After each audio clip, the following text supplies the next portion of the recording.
നടന്നാ മറ്റേ ബസ്സിന് വന്നായിരുന്നെങ്കിൽ അവിടെ വന്നു ഞാൻ പറഞ്ഞല്ലേ. പ്ലെയിൻ വിളിക്കായിരുന്നല്ലോ. ആ ഉണ്ടായിരുന്ന കാശല്ലേ ഗിഫ്റ്റ് മേടിച്ചു കൊടുത്തത്. കല്യാണത്തിന് വെറുതെ കയറി ചെല്ലാൻ പറ്റുമോ? നടക്കാൻ കൊണ്ട് നല്ല വെട്ടുണ്ടായില്ലോ ചിക്കനൊക്കെ. ദഹിക്കട്ടെ, കൊടുത്ത കാശ് മുതലാക്കണ്ട. എന്നാലും ഇങ്ങനെ തിന്നോ വീറ്റോ.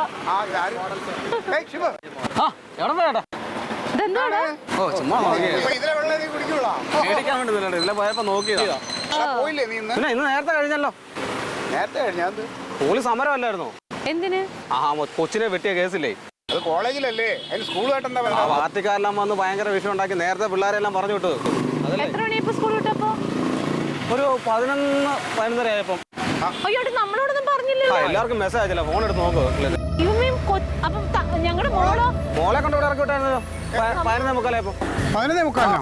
ദൈവമേ, 3:15 സമയം. നിങ്ങൾ എങ്ങനെ വീട്ടിൽ ഫോണും കൊണ്ട് നടക്കണേ? അത് കല്യാണത്തിന് പള്ളിയിൽ കയറിയപ്പോ ഞാൻ ഫോൺ സൈലന്റ് ആക്കി. മെസ്സേജ് അല്ല, കൊച്ചു എത്ര നേരം വന്ന് അവിടെ ഒറ്റയ്ക്ക് ഇരുന്നിട്ടുണ്ടാവും. എന്നോട് സമരമാവും സ്കൂള് വിടുന്നത് ഞാൻ അറിഞ്ഞോ? ഒരു സാധനം കഴിച്ചിട്ടുണ്ടാവില്ല, വാതിൽ തുറന്നിരിക്കാനുള്ള ബുദ്ധി കാണില്ല. താക്കോൽ അവിടെ ഉള്ള കാര്യം അവൾക്ക് അറിയാലല്ലേ? പിന്നെ അറിയാൻ പാടില്ല, വിശക്കുന്നുണ്ടാവും. വിഷമിച്ചിട്ടുണ്ടാവും. എന്നോട് പോവരുതെന്ന് പ്രത്യേകം പറഞ്ഞത് അവള്. എന്തൊരു മെസ്സേജ് വന്നത് ഞാൻ ശ്രദ്ധിച്ചില്ല. ഞാൻ അവിടെ പലരോടും സംസാരിച്ചെന്ന് എന്റെ തിരക്കിന്റെ ഇടയിൽ അത് വിട്ടുപോയി. അതല്ലേ തക്കളി കുട്ടിയേ, തക്കളി മോളെ, തക്കളിയേ. ആ തക്കളി കുട്ടിയെ ചിലപ്പോ പുറകോശം തുറന്ന് കയറിയിട്ടുണ്ടാവും. പുറത്ത് കാണില്ല. അത് വന്ന് ഒരു പ്രാവശ്യം അവൾ അങ്ങനെ കയറിയ.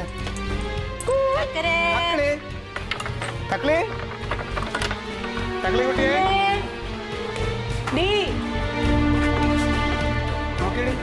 മക്കളെ,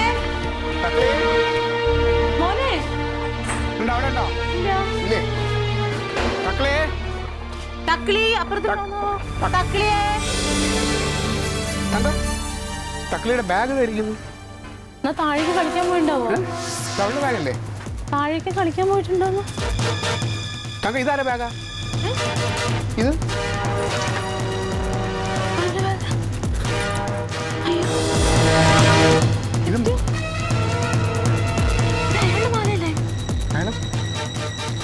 കൊച്ച് മോനെ, തക്കളി കുട്ടി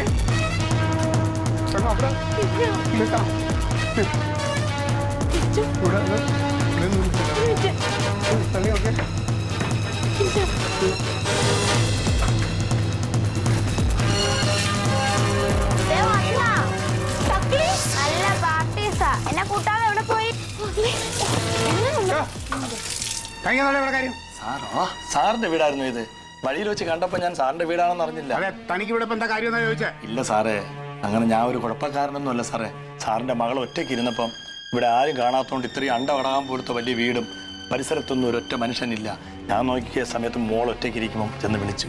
അച്ഛനും അമ്മയൊക്കെ ഇവിടെ പോയി, കല്യാണത്തിന് പോയി, പുറത്ത് പോയെന്ന് പറഞ്ഞപ്പം വാ മോളെ എന്ന് വിളിച്ചപ്പോൾ മോളുടെ കാര്യങ്ങൾ ചോദിച്ച് ഭക്ഷണമൊക്കെ എടുത്ത് കൊടുത്ത് മോളെ ഇരുത്തി ഒരു പാട്ടൊക്കെ പാടി കൊടുത്ത് അങ്ങനെ ഇരിക്കുമ്പോഴാണ് കഥയൊക്കെ പറഞ്ഞു കൊടുത്തു. പിന്നെ സാറേ, പത്രങ്ങളൊന്നും വായിക്കാറില്ല ഈ കാലം. ഒരു കുഞ്ഞുങ്ങളെ കൊണ്ട് പുറത്തിറങ്ങാൻ കഴിയാത്ത കാലമല്ലേ മേഡം? നിങ്ങൾ ഇതൊക്കെ മനസ്സിലാക്കണ്ടേ? ആഹാരമൊക്കെ എന്റെ ബാഗിൽ നിന്ന് എടുത്തു തന്നു. നല്ല അങ്കിളാ. പിന്നെ ചേച്ചിക്കെങ്കിലും ശ്രദ്ധിക്കായിരുന്നൊരു മോളുടെ കാര്യത്തിൽ അല്പമെങ്കിലും ശ്രദ്ധ കുറവാ കേട്ടോ. അത് ശ്രദ്ധയില്ലാഞ്ഞിട്ടല്ല, സ്കൂൾ നേരത്തെ വിടുന്ന ഞങ്ങൾ അറിഞ്ഞില്ല, അതാ. സാർ, ഇതാ കാര്യം. ഇങ്ങനെയുള്ള സാഹചര്യങ്ങൾ വരുമ്പോഴേ ഫോണിൽ വിളിക്കാൻ എടുക്കാനുള്ള സംവിധാനങ്ങൾ ഉണ്ടാക്കി വെക്കേണ്ടി സാറേ. അത് ഫോണിൽ മെസ്സേജ് വന്നു, പക്ഷെ ഞങ്ങൾ ഈ കല്യാണത്തിന്റെ തിരക്കിന്റെ ഇടയിൽ ശ്രദ്ധിക്കാൻ പറ്റിയില്ല. ശ്രദ്ധിക്കണം സാറേ, ഇന്ന് കാലം അങ്ങനെയാ. എനിക്ക് 3 പെൺമക്കളാ. അപ്പൊ കുഞ്ഞുങ്ങൾ എനിക്കുള്ള 3ാമത്തെ കുഞ്ഞിന്റെ അതേ പ്രായമാ മോള്. ഞാൻ അതുകൊണ്ട് ഇത്രയും സമയം നിങ്ങളെ നോക്കിയിരുന്നു. ഏതായാലും നിങ്ങൾ വന്നല്ലോ. ശരി അങ്കിൾ, പോട്ടോ മോളെ. Okay sir. വേഷം കണ്ട ആളെ അളക്കല് സാറേ.